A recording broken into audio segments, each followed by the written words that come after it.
آپ سارے ایمان والے ہیں، میرے سے زیادہ آپ کا ایمان مضبوط ہوگا، میرے سے زیادہ آپ نیک ہیں، میرے سے زیادہ آپ پرہیزگار اور متقی ہیں، لیکن معاشرے کو جب دیکھتے ہیں، لوگوں کو جب دیکھتے ہیں تو عجیب پریشانی ہوتی ہے، ہٹے کٹے صحت مند و تندرست ہیں اور روزہ رکھنے کا تصور نہیں ہے۔ اچھا روزہ بھی رکھ لیا، پھر تراویح پڑھنے کا کوئی گمان نہیں ہے،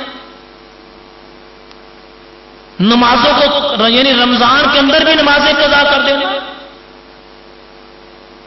اور پیسے سے تو اتنا پیار ہے، اتنا پیار ہے پیسے سے، اتنا پیار ہے پیسے سے کہ زکوٰۃ نکالنے کے لیے بھی سوچتے ہیں کہ پیسہ کم ہو جائے گا۔ اللہ اللہ اللہ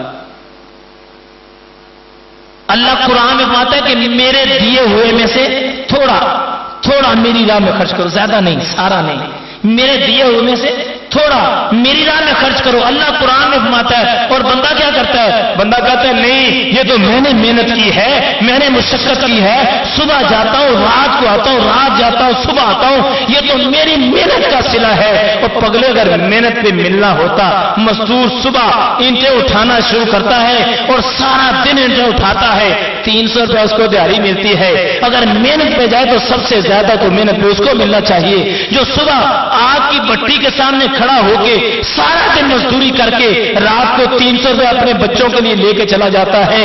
میں ان سے سوال کرتا ہوں، ایک مزدور نے مزدوری کی، سارا دن بٹی کے سامنے کھڑا ہو کے مزدور نے مزدوری کی، یہاں پر مزدور مزدوری کر رہے تھے تو پچھلے سال کی بات ہے، تو ایک مزدور میرے پاس آ گیا شام کو، کہنا بابا جی میں نے سارا دن مزدوری کی تھی، مزدوری کر کے وہاں سے پھل لینے کے لیے میں چلا گیا، واپسی مجھے 2 نوجوانوں نے روک لیا، انہوں نے گن پوائنٹ پہ میری جیب سے سارے پیسے نکال لیے،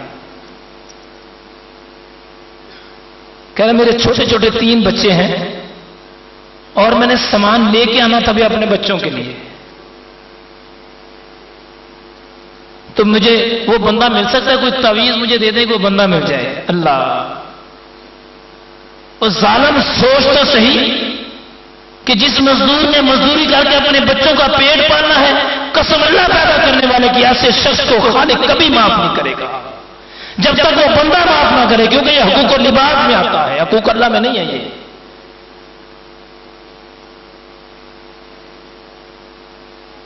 پتہ نہیں ہم کتنے ایسے لوگوں کے، ہم سوچتے ہیں ہم نے تو کبھی ایسا نہیں کیا، اللہ کے فضل و کرم سے ایسا نہیں کیا، اللہ کرے ہماری نسل میں سے بھی کوئی ایسا نہ کرے، یار مسلمانوں کی نسل میں سے کوئی ایسا نہ کرے، لیکن جو کرنے والے اسی معاشرے میں پلنے والے ہیں نا، اسی ملک میں رہنے والے ہیں، باہر سے تو نہیں آئے وہ لوگ۔ ایک سوال ہے میرا، کسی کے ساتھ بھلا کر تیرے ساتھ بھلا ہوگا، کسی کے ساتھ اچھائی کر تیرے ساتھ اچھائی ہوگی، لیکن یہ جو سسٹم چل پڑا نا آج بھی زمانے میں، حالات ایسے پیدا ہو گئے، معاملات ایسے آ گئے کہ آج اللہ کا خوف من سے نکل گیا، اللہ کا ڈر اندر سے نکل گیا، بس یہ سوچ پیدا ہوگی کہ پیسہ آنا چاہیے کہیں سے بھی آ جائے۔ برادران محترم، باتیں تو ابھی تو قرآن پاک کی آیت کو شروع کیا ہے اور ٹائم مکمل ہونے والا ہے، لیکن یہ بات کہنا مناسب سمجھوں گا کہ ظلم کرنے والا اللہ کو پسند نہیں ہے، ظالم اللہ کو پسند نہیں ہے، زیادتی کرنے والا مخلوق کے ساتھ اللہ کو پسند نہیں ہے۔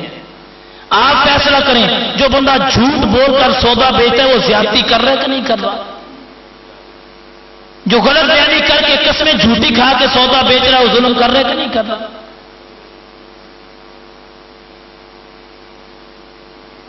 ایسے واقعات ہیں کہ بندہ پریشان ہو جاتا ہے کہ اس شعبے میں بھی ایسے بندے پائے جاتے ہیں۔ آپ سے صرف یہ گزارش ہے، رمضان کی بابت کا گھڑیوں کے اندر جب رات ہوا کرنے نا رات، تو رات کے پچھلے حصے میں ضرور اٹھا کرو یار، ضرور اٹھا کرو، ویسے معمول میں ہی اٹھنا ہے، روزہ تو رکھنا ہی ہے، رات کو اٹھ کے اللہ کی بارگاہ میں سجدے میں سر رکھ کے رویا کرو، رونا سیکھو، اللہ کی بارگاہ میں رونا سیکھو، اور ایک آنسو اللہ کے خوف سے کسی کے آنکھ سے نکل جائے، جہاں حدیث پاک لے کے آ جائے، میرے اور آپ کے آقا صلی اللہ علیہ وسلم فرماتے ہیں کہ کوئی بندہ اللہ کے خوف سے اس کی آنکھ سے ایک آنسو گرے، ابھی اس کا آنسو یہ آنکھ سے نکل کر رخسار پر نہیں پہنچے گا کہ اللہ اس کے سارے گناہ معاف فرما ڈالے گا. اس کا آنسو زمین پر گرنے سے پہلے خالق اس کی خطاؤں کو معاف فرما دیتا ہے. شرط یہ ہے کہ اللہ کے خوف سے آنسو نکلے، خوف خدا سے اس کا آنسو نکلے. کوشش کریں یہ رمضان کی بابرکت گھڑیاں. اور پھر جمعے کا دن میرے اور آپ کے آقا صلی اللہ علیہ وسلم فرماتے ہیں جمعے والا دن ایک لمحہ ایسا آتا ہے جس لمحے کے اندر ہر مسلمان کی دعا کو قبولیت ہوتی ہے. ہر مسلمان کی دعا قبول ہوتی ہے. ایک لمحہ ایسا آتا ہے، ہو سکتا ہے، میرا تو یقین ہے یہ جو لمحہ گزر رہا ہے یہی قبولیت کی گھڑی ہے. ممکن ہے نا مالک کی بارگاہ میں یہی قبولیت کی گھڑی ہو. اس کے لیے تو بڑی بات کوئی نہیں ہے نا. اللہ کی بارگاہ میں بندہ اگر توبہ کرنے پہ آ جائے، معاف کرنے پہ مالک آ جائے تو اس کے لیے تو بڑی بات کوئی نہیں، معاف کر ڈالے. ہمیں اس بات کا فکر ہونا چاہیے. اور رات کو لازمی اٹھ کے اللہ کی بارگاہ میں سجدہ کیا کرو، رویا کرو. عصر میں، مغرب میں، عشاء میں، صبح روزے کی حالت میں، نماز کی حالت میں نہیں بھی ہو تو پھر بھی روزے کی حالت میں رویا کرو. اگر رونا نہیں آتا تو رونے والا منہ بنا لیا کرو، کیونکہ اللہ پاک کو یہ رونے والا بندہ بڑا پسند ہے جو اس کی بارگاہ میں روئے. اور اللہ اس کو اتنا پیار کرتا ہے، اتنا پیار کرتا ہے. کبھی رو کے تو دیکھیں ذرا، خدا کی قسم رونے کے بعد محسوس ہوتا ہے کہ جیسے کسی نے کمر پہ ہاتھ پھیر کے کہا چل یار کوئی بات نہیں آئندہ نہ کرنا. تو آئے ایسے محسوس ہوتا ہے، بندہ محسوس کرتا ہے ایمان والا کہ جیسے مجھے کسی نے کہا چلے خیال کرنا آئندہ تو نہ کرنا. اور مالک کی بے نیازی دیکھیں، اب خالق کائنات کی کرم نوازی دیکھیں اب کیسی ہے. خالق تو یہ فرماتا ہے کہ اے میرے بندے تو نے گناہ کر لیا، برائی کر لی، برا کام کر لیا، اب میری بارگاہ میں آ جا، بس آنا تیرا کام ہے، آنا تیرا کام ہے. وہ مجھے ایک واقعہ بہت اچھی طرح یاد ہے توبہ کے بارے میں نا. رمضان کی بابرکت گھڑیاں ہیں. آج کا جو اجتماع ہے نا اس میں دعا کریں کہ اللہ کرے مسلمانوں کے اندر سارے کے سارے مسلمان روزہ رکھنے والے ہو جائیں. خدا کی قسم ان سے پوچھ کر دیکھیں، ان کو پوچھ کے دیکھیں جن کا یہاں سے لے کے نا گلے سے لے کے اور یہ ناک تک آپریشن ہوا ہے، ہاسپٹل میں پڑے ہوئے ہیں، وہ کہتے ہیں اللہ کاش میں ٹھیک ہوتا میں بھی روزے رکھتا. کیا وہ میرے آپ جیسے انسان نہیں ہیں؟ ان کے پوچھ کے دیکھیں جو بیماری کی حالت میں بے یار و مددگار پڑے ہیں، وہ کہتے ہیں اللہ کاش ہم تندرست ہوتے تو ہم بھی روزے رکھ لیتے. کیا وہ میرے آپ جیسے انسان نہیں ہیں؟ کیا وہ اسی معاشرے کے پلنے والے لوگ نہیں ہیں؟ وہ بھی ایسے انسان ہیں، ان کا بھی دل چاہتا ہے کہ ہم روزے رکھیں. اور ذرا ایک واقعہ سناتا ہوں تاکہ احساس ہو جائے کہ مالک بندے کی کون سی بات کو پسند کرتا ہے.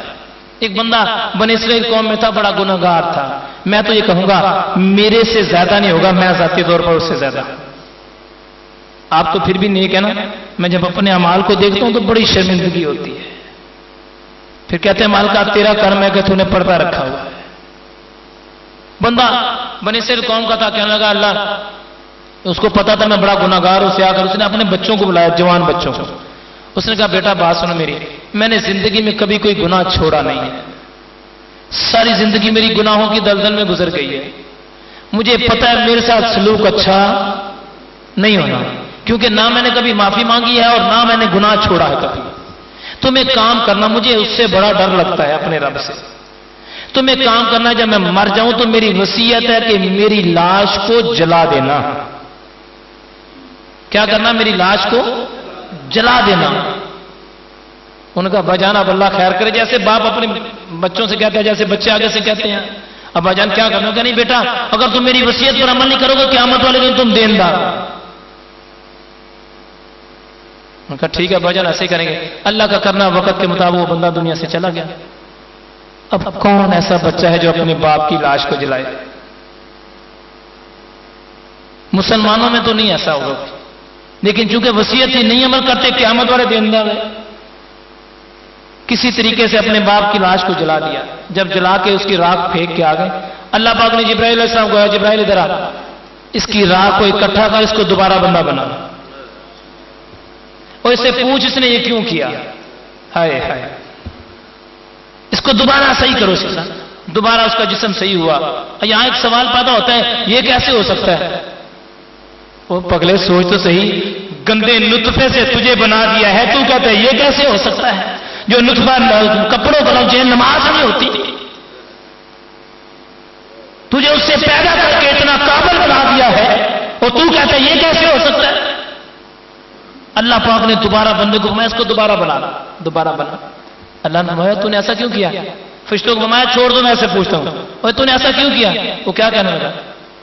کہ مالکا من تیرے کو بڑا ڈر لگتا ہے، اللہ مجھے تیرے سے بڑا ڈر لگتا تھا، مجھے پتا تھا میں بڑا گناہگار اور سیاکار ہوں، اللہ مجھے تیرے سے بڑا ڈر لگتا تھا، میں خوف زدہ تھا کہ پتہ نہیں میرے ساتھ کیا سلوک ہوگا، اللہ میں ڈر کی وجہ سے تیرے خوف سے میں نے اپنے بچوں کو وصیت کی تھی کہ میری لاش کو جلا دینا۔ خالق کائنات نے فرمایا جبرائیل ادھر آ، یہ میرے سے ڈر گیا، میں نے اسے معاف کر دیا، حالانکہ بندہ بھی مر گیا ہے۔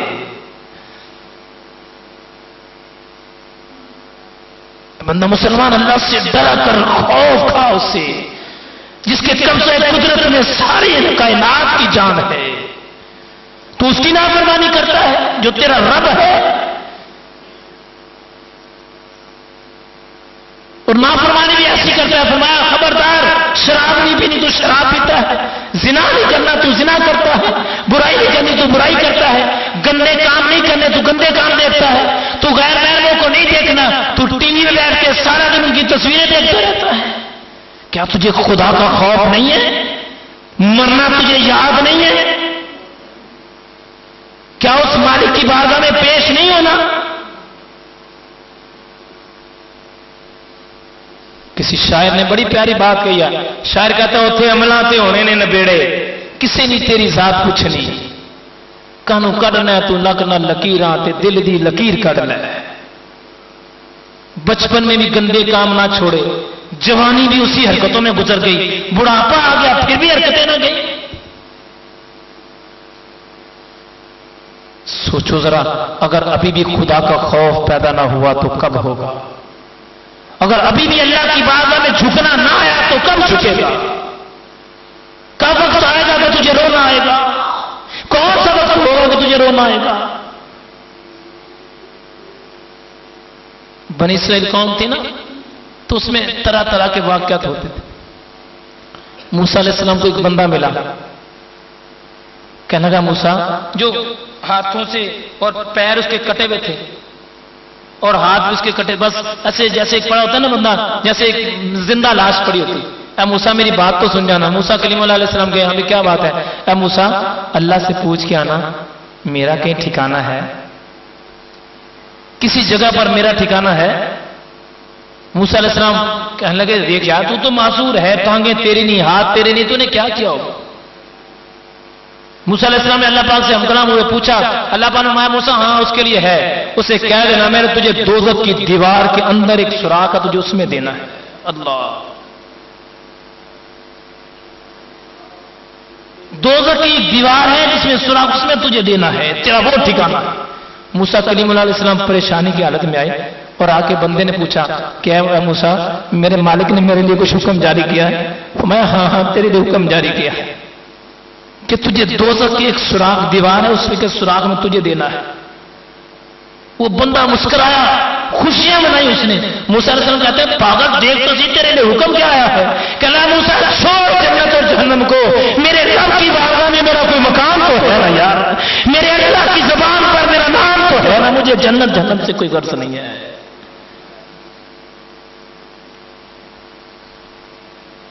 بندے سوچ، اگر تو خدا کے خوف تیرے اندر نہیں ہے تو کیا فائدہ تیری زندگی؟ تجھے اگر اللہ کے سامنے بھی رونا نہیں آتا تو کیا فائدہ تیری زندگی کا؟ اگر رمضان کے مہینے میں بھی تجھے رونا نہ آئے تو کوئی فائدہ نہیں تیرا۔ اکیلے بیٹھ کے رویا کر، تنہائی میں بھی رویا کر، دوستوں میں بھی رویا کر۔ میں تو اکثر کہتا ہوں دوستوں کو کہ رویا کرو دوستوں کے اندر بیٹھ کر، اور کچھ نہیں قیامت والے دن، اور کچھ نہیں، یہ کہیں گے تو صحیح اللہ یہ تو ہمارے سامنے رویا کرتا تھا، اس کو تو معاف کر دے، کم از کم کوئی گواہی دینے والا تو موجود ہوگا نا۔ آج زمانہ دیکھے کیسا ہے، آج دنیا دار کوئی بلائے